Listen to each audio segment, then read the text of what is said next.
So I was excited to do the constant function and explain what the domain and range would be in a real world scenario because my last name starts with an S.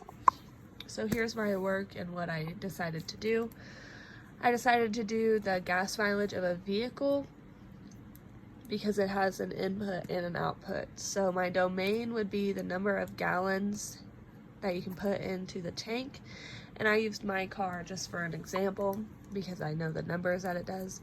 So I drive a Toyota Corolla and the tank can hold roughly 13 gallons of gas. So my domain would be 0 is less than or equal to X and X is less than or equal to 13.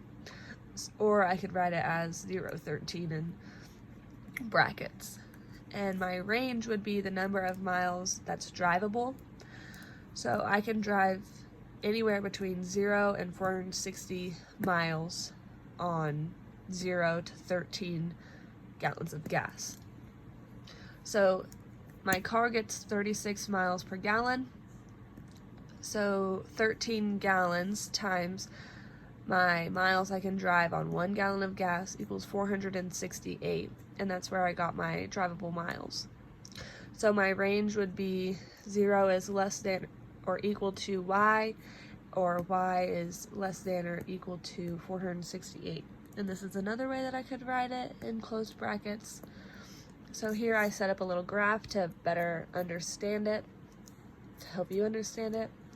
So if I were to put, just say, 5 gallons of gas in my car, I could drive 180 miles before I ran out of gas. If I were to put in 9 gallons of gas, I could roughly drive 324 miles. So the gallons would be my input and the miles drivable is my output.